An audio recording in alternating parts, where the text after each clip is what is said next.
Hello, welcome back.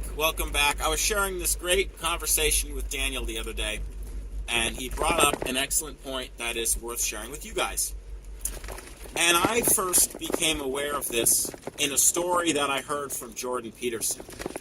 He had discussed how, I think this was in his book, excellent book, how he had been visiting prisoners as part of his studies.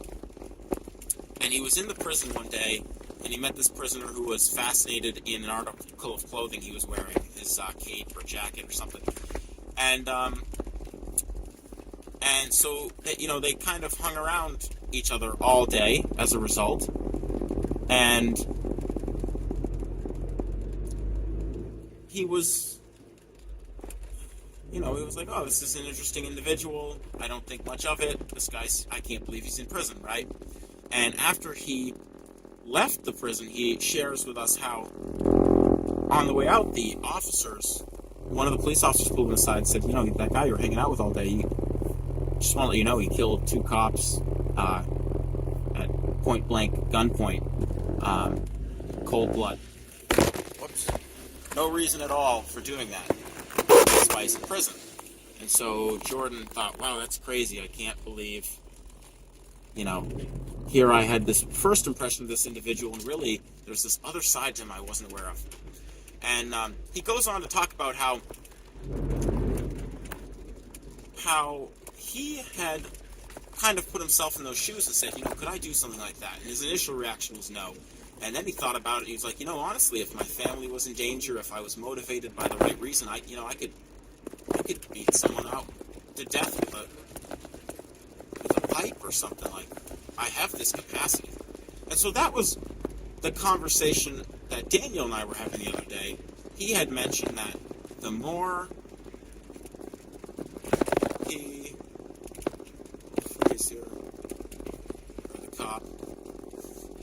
He had mentioned that the more he learns about himself and realizes his competencies and ability to succeed and do great things, the more he realizes there's also this other side of just how dark he could be if he wanted to be.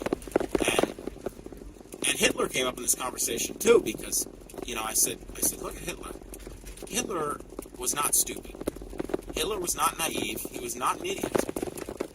That's not to say he was perfectly genius, right? But here's a man who was very competent and who was very intelligent and who had a goal and knew how to get from point A to point B. And even though he used his competencies and his intelligence for evil, the thing is, just because you're evil doesn't make you stupid. And most of the time in movies, when you look at this, you see that the masterminds or the evil people are usually geniuses or masterminds, right? They're very intelligent. They're very smart. They're very independent. They're very capable and competent. And so that's what I kind of want to share with you is what you might not realize, and what's important to realize, is you have so much to learn in life. And your brain is very malleable, right? It's there's a word for it, plasticity, right? That your brain it can grow. It can grow. The more you learn, the more education, the more growth that your brain is going to continue to develop throughout your whole life like this, right? And you're going to become more aware of, if you focus on it, your ability to do good, your ability to succeed, your ability to work hard, your ability to remain positive, all of these great things.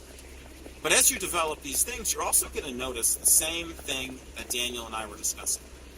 And that's that you have this ability to also be incredibly harmful and dangerous. I shared in another video, watch yourself like a hawk. That was something I had heard from one of the Stoics. I want to say Epictetus, but I might be wrong. Right? But watch yourself like a hawk, right? And that applies to you for several reasons, right? But one of those reasons is because you have an immense capacity for evil, whether you're unconscious or conscious about it. right? And the more you become conscious and the more you grow and the more you realize your capacity for good, you're going to become conscious of this capacity for evil. And it's your responsibility to keep it in check. It's your responsibility to control it and use your development towards good rather than towards harm, like in the case of Hitler or supervillains and stuff in any of your favorite Marvel or DC or Disney movies. But the other thing that's interesting, and Jordan Peterson shared this too, this is powerful because ultimately this is where you want to be, especially as a man. If you're a man, this is where you want to be. If you're a woman, awesome as well. But you want to be dangerous. Being dangerous isn't bad. Being dangerous when you're unchecked and uncontrolled and don't have self-discipline and self-control and self-awareness, that's when being dangerous is bad. But as long as you're simply dangerous and you can master yourself, you can control yourself, you can control your emotions, your reactions, your responses, and your desires, and you're not seeking to do harm or evil, that's where you ideally want to be, right?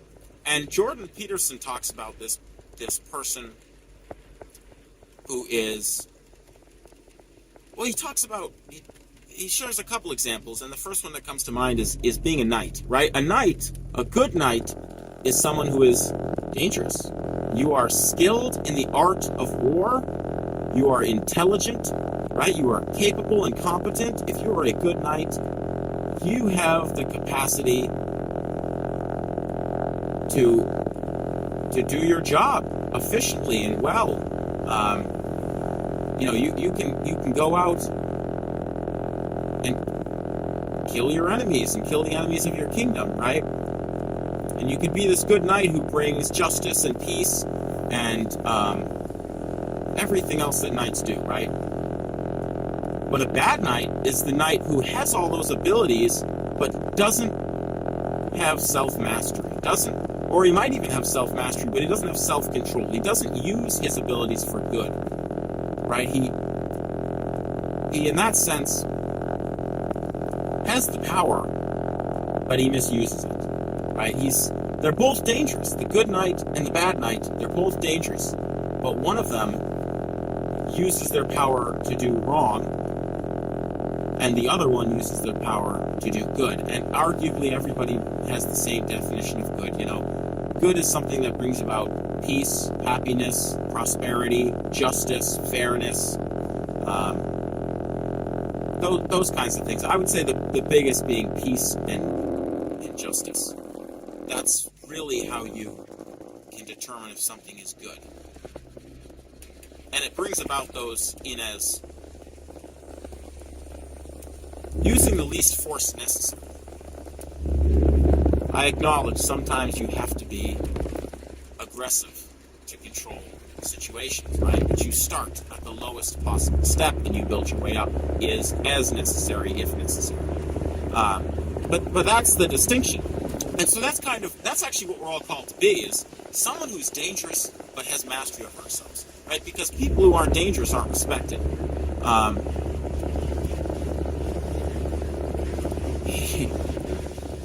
If you're going down the road and you're going to rob someone, you're looking for the person who is slow, incompetent, overweight, an easy target, can't fight back, can't chase you down, right? And so these are all characteristics that don't demand respect. And so people don't respect you, right? But someone who's dangerous demands respect. It's someone who you wouldn't mug, who you wouldn't pick on, right? Because they have the ability to fight if necessary, right? And so, but they don't use it. They don't use it unless it's necessary. They don't use it unless they're in harm's way or someone else is in harm's way. They only use that dangerousness. Maybe they can box or fight. Maybe they can do jujitsu. Maybe they know how to wield a knife or something. Who knows, right? But they have the ability to defend themselves and others in the right circumstance, right? So you want to recognize your dark side. You want to be able to not tune in, but you want to be able to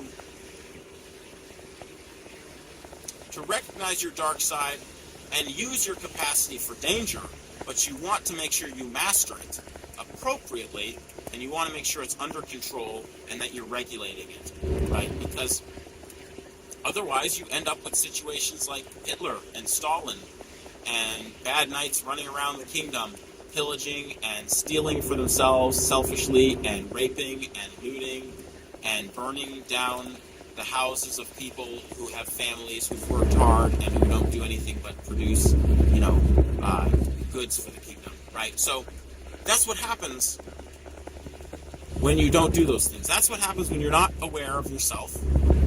That's what happens when, as you grow, you let your capacity for evil go unchecked, and you don't make sure you're regulating it, you don't make sure you have mastered it and can control it. Well, that was a return. That's what happens. Yeah, that's what happens when you don't master that side of yourself and understand it and familiarize yourself with your capacity for it. But again, I emphasize the fact that you want to be dangerous. You do want to be dangerous. You just want to make sure you control it. That's someone who demands respect. Someone who has the ability to do good, but also to make sure that the good they're doing can continue to exist. If someone attempts to impede on that good, they can put a stop to it. But to not let their ability to, to putting a stop to someone, to not let that ability go unchecked and go out and put a stop to other people who are doing good, or put a stop to things that aren't necessary to be stopped, right? So the big takeaway is become aware. Become aware of your capacity to do great things, because that will benefit you. Become aware of your capacity to do evil things so that you can keep it in check. Permit yourself to become a dangerous person, but regulate it, master it, control it, and take that power. Keep it reserved for only when necessary to be used for good things, like the good knight who goes out and fights to keep the darkness outside of the walls of the castle and the city.